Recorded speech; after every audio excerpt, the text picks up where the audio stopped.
पाकिस्तान में शंघाई सहयोग संगठन सम्मेलन शुरू होने जा रहा है। एससीओ समिट में शामिल होने के लिए भारतीय विदेश मंत्री एस जयशंकर इस्लामाबाद पहुंचेंगे। तो पाकिस्तानी प्रधानमंत्री शहबाज शरीफ डिनर का आयोजन करेंगे और इसके साथ ही एससीओ समिट की शुरुआत होगी। पिछले कई वर्षों से दोनों पड़ोसी देशों के बीच संबंधों में जारी तनाव के बीच भारत की ओर से पाकिस्तान की यह पहली उच्च स्तरीय यात्रा होने वाली है। करीब 9 साल बाद किसी भी भारतीय विदेश मंत्री का यह पहला पाकिस्तान दौरा होगा। इससे पहले दिसंबर 2015 में तत्कालीन विदेश मंत्री सुषमा स्वराज पाकिस्तान गई थी।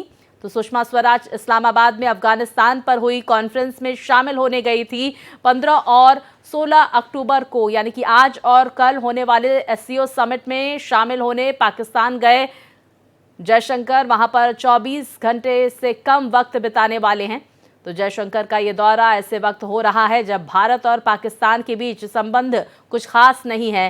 फरवरी 2019 में पुलवामा हमला और उसके बाद बालाकोट एयर स्ट्राइक के बाद से ही दोनों मुल्कों के संबंधों में तनाव है। अगस्त 2019 में जम्मू कश्मीर से अनुच्छेद 370 हटने के बाद संबंध और खराब हो गए हैं।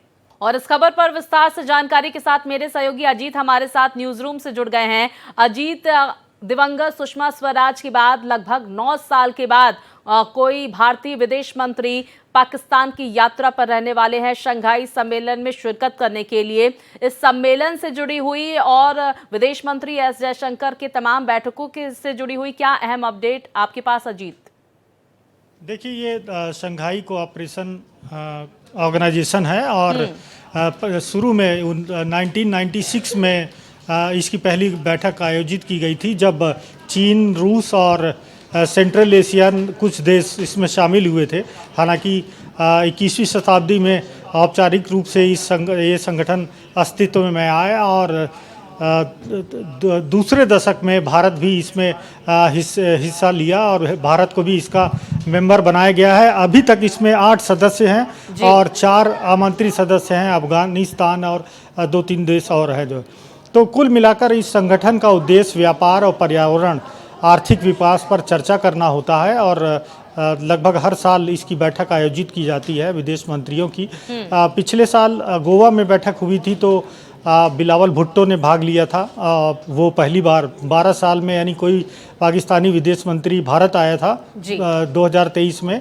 और भारत की तरफ से सुषमा स्वराज अफगानिस्तान पर एक सम्मेलन हुआ था जिसमें भाग लेने इस्लामाबाद गई थी और 2015 में। और 9 सालों के बाद अब विदेश मंत्री एस जयशंकर अभी जाएंगे और शाम को पहुंचेंगे वहां पर, जब पाकिस्तान के प्रधानमंत्री शहबाज शरीफ एक स्वागत डिनर आयोजित करेंगे जिसमें सभी विदेश मंत्री भाग लेंगे। तो कुल मिलाकर भारत ने पहले ही साफ कर दिया है कि पाकिस्तान भले ही विदेश मंत्री जा रहे हैं, लेकिन उनका ये दौरा द्विपक्षीय दौरा नहीं है। यानी पाकिस्तान और भारत के बीच में कोई डेवलपमेंट होगा या बातचीत होगी विदेश मंत्रियों की या प्रधानमंत्री से मुलाकात होगी, ऐसा कुछ नहीं है। ये बहुपक्षीय मसला है, संगठन है और बहुपक्षीय बैठक में भाग लेने के लिए भारत जा रहा है। जहां तक भारत और पाकिस्तान रिश्तों की बात करें तो उस पर फिलहाल कोई डेवलपमेंट देखने को नहीं मिलेगा। अजीत, बिल्कुल। और मैं ये आपसे सवाल करना चाहती थी, बीते दिनों हमने देखा कि देखिए किस तरह से पाकिस्तान में कई आतंकी हमले भी हुए। राजनयिकों की गाड़ी पर, काफिले पर हमला किया गया, कुछ चीनी इंजीनियर्स को टारगेट करके हमला किया गया। ऐसे में तमाम जो देश वहां पर पहुंच रहे हैं उनकी सुरक्षा भी मुस्तैद कराना बेहद ज़रूरी है। क्या यही वजह है कि 3 दिनों तक वहां पर लॉकडाउन की स्थिति देखने को मिलेगी? दूसरी तरफ सुरक्षा के लिहाज से पाकिस्तान में क्या कदम उठाए जा रहे हैं? अभी हालिया बयान प्रधानमंत्री का पाकिस्तान के सामने निकल कर आया जिसमें उन्होंने पड़ोसी देश यानी कि भारत को टारगेट करते हुए कहा कि उनके देश की राजनीतिक अस्थिरता और साथ ही साथ वहां पर जो मौजूदा स्थिति है उसको लेकर कहीं ना कहीं जिम्मेदारी भारत की है। क्या ऐसे बयान के बाद दोनों देशों के बीच में सौहार्दपूर्ण ये बैठक संपन्न हो पाएगी? एक बड़ा सवाल है। देखिए स्वाति, जब से भारत और पाकिस्तान आज़ाद हुए हैं तब से ही दोनों देशों के बीच में जो नॉर्मल संबंध होने चाहिए उस तरह के संबंध नहीं रहे हैं। चाहे वो कश्मीर का विवाद हो, आगे चल के कई विवाद इसमें बढ़ते गए। हाल के दशक में देखा जाए, पिछले 2-3 दशक में पाकिस्तान ने खुले तौर पर, जब भारत से युद्ध नहीं जीत पाया तो खुले तौर पर आतंकवाद का भरण पोषण करने लगा और आतंकवादी भेजे जाने लगे सीमा पार से, जो कि इंडिया में काफ़ी सिविलियंस पर अटैक करते थे, मिलिट्री इंस्टॉलेशंस पे अटैक करते थे और काफ़ी नुकसान होता था उसका। लेकिन जब से केंद्र में नरेंद्र मोदी की सरकार आई है, उसने रिटेलिएट करना शुरू किया है और जब भी पाकिस्तान का कुछ बड़ा हमला हुआ तो नरेंद्र मोदी की सरकार ने उसमें पाकिस्तान पर अटैक किया, चाहे वो सर्जिकल स्ट्राइक हो, चाहे वो पुलवामा अटैक के बाद जिस तरह से आतंकवादियों को मारा गया, और अब टिट फॉर टैट जिस तरह से भारत रखता है, तो आपसी संबंध दोनों देशों के बीच में कभी भी सामान्य नहीं रहे। और पाकिस्तान अब चूँकि लगभग जो है फेल होने के करीब है, चाहे उसका विदेशी व्यापार हो, चाहे उसकी अपनी जनता हो, खाने के लिए मजबूर है। जबकि अगर भारत को देखा जाए तो यहाँ पर दुनिया का सबसे तेज आर्थिक विकास इस समय भारत हासिल कर रहा है। और इसी को लेकर पूर्व पीएम नवाज शरीफ की तरफ से बयान भी सामने निकल कर आया। उन्होंने कहा कि जहां पाकिस्तान की स्थिति ये है कि 1-1 अरब डॉलर के लिए हम भीख मांग रहे हैं, दूसरी तरफ भारत में G20 जैसे भव्य आयोजन हो रहे हैं, इसको लेकर उन्होंने मौजूदा सरकार पर निशाना साधा ही। साथ ही वो कह रहे हैं कि अगर प्रधानमंत्री आते तो अच्छा होता, लेकिन मौजूदा स्थिति जो है विदेश मंत्री चले गए, यही बहुत बड़ी बात है।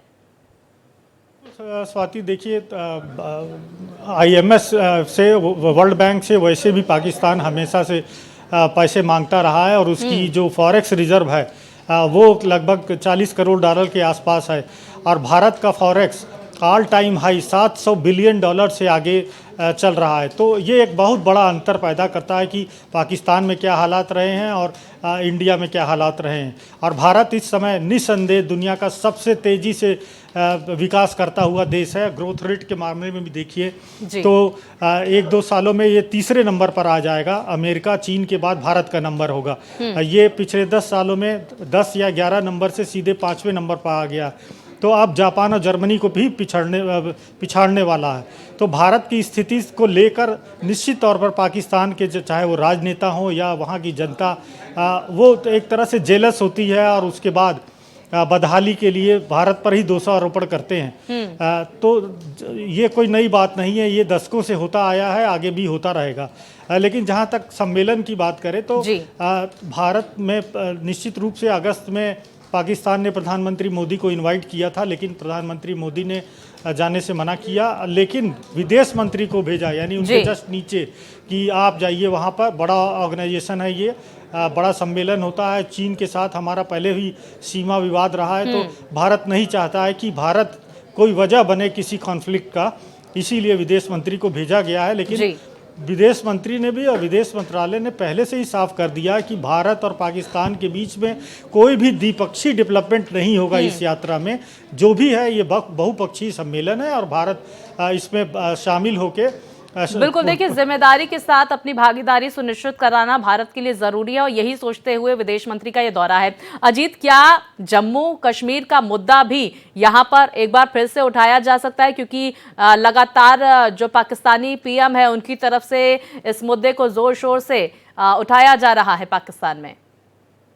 देखिए, इस साल भारत में आम चुनाव भी हुए, लोकसभा चुनाव हुए और जम्मू कश्मीर का भी चुनाव हुआ। और जम्मू कश्मीर में हमने देखा कि जिस तरह से जनता ने बढ़ चढ़ के हिस्सा लिया, रिकॉर्ड बनाया है। अब तक चुनाव में इतने लोग कभी भी भाग नहीं लेते थे। तो ये सब चीज़ें पाकिस्तान को पछती नहीं है। और वैसे भी अपनी नाकामियों को छुपाने के लिए पाकिस्तान अक्सर जम्मू कश्मीर हो, भारत को अपना जो उसके देश में अस्थिरता है तो उसके लिए भारत पर दोषारोपण करना, ये कोई नई बात नहीं। पहले भी कई प्रधानमंत्री और राष्ट्रपति थे, वो हमेशा कहते रहते थे कि उनकी बदहाली के लिए भारत जिम्मेदार है। लेकिन अगर भारत के लिहाज से देखा जाए तो जम्मू कश्मीर में इस बार लोकसभा के चुनाव में लगभग 60% के आसपास वोटिंग हुई। विधानसभा चुनावों में भी 58-59% वोटिंग हुई।